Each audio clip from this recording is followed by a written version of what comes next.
Hello student, welcome to my channel. आज मैं आपको पढ़ाऊंगी आपकी बुक की एक्सरसाइज 14.3 क्वेश्चन नंबर 3। बेटा, आपको इस क्वेश्चन में कहा है क्या कोई ऐसा फिगर हो सकता है जिसकी सिमेट्रिकल लाइन 2 या 2 से अधिक हो, और बेटा आपसे कहा है उसका रोटेशनल सिमेट्रिकल ऑर्डर 1 से अधिक हो। तो बिल्कुल हो सकता है, ऐसे बहुत सारे एग्जाम्पल हो सकते हैं। सबसे पहला एग्जाम्पल हो सकता है इक्विलेटरल ट्राइंगल, समबाहु त्रिभुज, जिसकी बेटा सिमेट्रिकल लाइन 3 होती है और रोटेशनल सिमेट्रिकल ऑर्डर भी 3 होता है। और यदि आप दूसरे एग्जाम्पल की बात करें तो रेक्टेंगल या कहिए आयत, जिसकी सिमेट्रिकल लाइन 2 होती है और रोटेशनल सिमेट्रिकल ऑर्डर भी 2 होता है। बेटा इसका एग्जाम्पल हो सकता है इक्विलेटरल ट्राइंगल, समबाहु त्रिभुज। क्या होता है इक्विलेटरल ट्राइंगल? जिसमें बेटा तीनों ही साइडें बराबर होती है। अब बेटा सबसे पहले हम देखेंगे इसमें लाइन ऑफ सिमेट्री।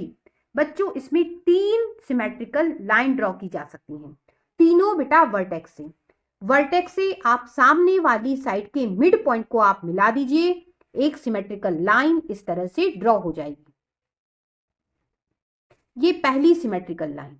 इस लाइन ने बेटा इस ट्राइंगल को 2 बराबर हिस्सों में बांटा है। पहले पार्ट को उठा के यदि आप दूसरे पार्ट पे रखोगे कंप्लीट ओवरलैप हो जाएगा। किस तरह से? ए बी वाली साइड बेटा ए सी वाली साइड को ओवरलैप कर जाएगी, क्योंकि दोनों इक्वल हैं।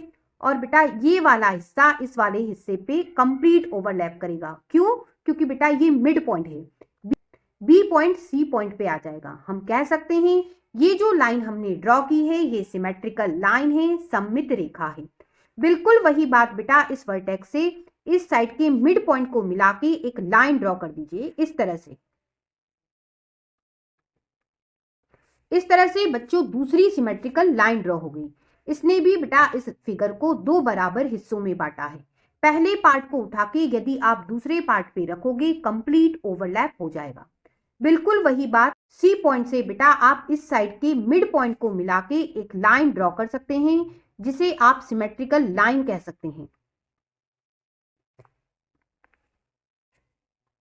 इस तरह से बेटा इक्विलेटरल ट्राइंगल में 3 सिमेट्रिकल लाइन ड्रॉ की जा सकती हैं। अब बारी रोटेशनल सिमेट्री की। मैंने बेटा इस डायग्राम का रफ मॉडल डायग्राम तैयार किया है। सबसे पहले जानिए रोटेशनल सिमेट्रिक ऑर्डर क्या होता है। जब आप बेटा इस फिगर को घुमाएंगे कंप्लीट 360 डिग्री तक, तो बेटा इस कंप्लीट एक रोटेशन में ये फिगर बेटा अपने ओरिजिनल फिगर की तरह कितनी बार दिखेगा, वही इसका ऑर्डर होगा। सबसे पहले बेटा इसे मैं घुमाना शुरू करती हूँ। ये देखिए मैंने घुमाया। अब आप देखिए ये फिगर बेटा बिल्कुल इसी फिगर की तरह दिख रहा है। एक बार मैंने घुमाया, ये कितना घुमा? 120 डिग्री तक घूम गया। अब बच्चों इसे दूसरी बार मैं घुमा रही हूं। अब आप देखिए ये जो शेप है बेटा बिल्कुल इसी तरह दिख रहा है। फिर 120 डिग्री मैंने घुमा दिया। 2 बार घुमाने पे बेटा दोनों ही बार मुझे ओरिजिनल फिगर की तरह ये वाला फिगर दिखा। हम बेटा ऑर्डर अब 2 कह सकते हैं। और आप घुमा दीजिए 120 डिग्री, मतलब टोटल हो गया 360 डिग्री, मतलब एक कंप्लीट रोटेशन। अब देखिए ये मॉडल फिगर बिल्कुल ओरिजिनल फिगर की तरह ही दिख रहा है। 360 डिग्री घुमाने के दौरान 3 बार हमें ऐसी स्थिति मिली जब ये मॉडल फिगर बेटा इस ओरिजिनल फिगर की तरह ही दिखा। हम कह सकते हैं ये जो फिगर है इसका रोटेशनल सिमेट्रिक ऑर्डर 3 होगा, सिमेट्रिकल लाइन भी इसकी 3 होगी। इस तरह से बेटा एक एग्जाम्पल हो गया जिसमें आपने लाइन ऑफ सिमेट्री भी देखा और रोटेशनल सिमेट्री भी देखा। अब बच्चों दूसरे एग्जाम्पल की बारी। हमें ऐसा एग्जाम्पल बताना है जिसमें लाइन सिमेट्री भी है और रोटेशनल सिमेट्री भी है। तो बेटा रेक्टेंगल या कहिए आयत, इसकी बेटा सिमेट्रिकल लाइन 2 बनती है। पहली सिमेट्रिकल लाइन इस तरह से ड्रॉ होगी। बच्चों ये जो सिमेट्रिकल लाइन ड्रॉ होती है ये बेटा इन साइड के मिड पॉइंट से होकर जाती है। इस सिमेट्रिकल लाइन ने इस फिगर को बच्चों 2 बराबर हिस्सों में बांटा है। यदि इस पार्ट को उठा के आप इस पे रखोगे कंप्लीट ओवरलैप हो जाएगा। ये वाली साइड बच्चों इस पे आ जाएगी, ये वाला हिस्सा इस पे और ये वाला हिस्सा बेटा इस पे आ जाएगा। ए पॉइंट बी पे और डी पॉइंट सी पे आ जाएगा। हम इसे सिमेट्रिकल लाइन कह सकते हैं। बिल्कुल इसी तरह से आप इन दोनों साइड के मिड पॉइंट को मिलाकर एक और सिमेट्रिकल लाइन इस तरह से ड्रॉ कर सकते हैं।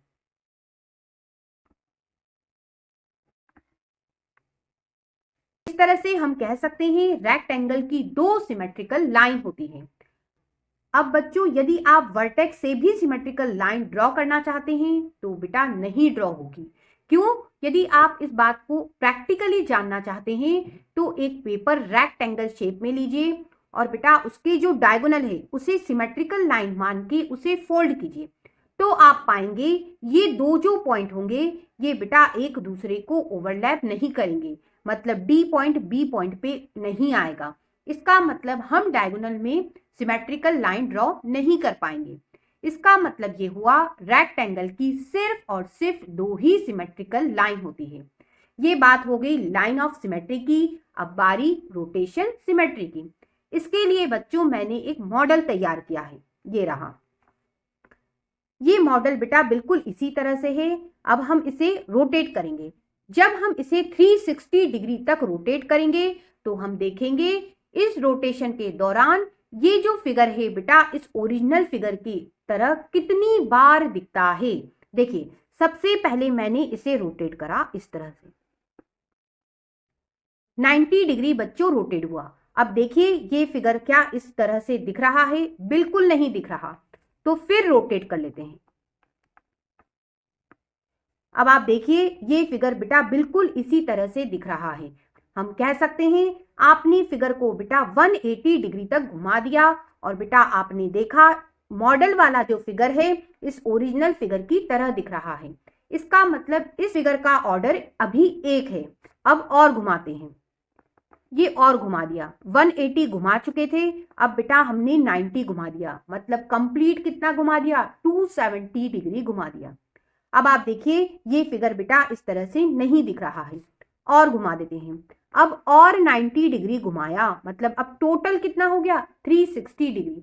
अब देखिए ये फिगर बच्चों बिल्कुल इसी फिगर की तरह दिख रहा है। इस तरह से बेटा दो बार घुमाने पे ये फिगर इस ओरिजिनल फिगर की तरह दिख रहा है। हम कह सकते हैं इसका रोटेशनल सिमेट्रिकल ऑर्डर 2 है। इस तरह से बेटा हम कह सकते हैं रेक्टेंगल वह शेप हुआ जिसमें लाइन सिमेट्री भी है और रोटेशनल सिमेट्री भी है।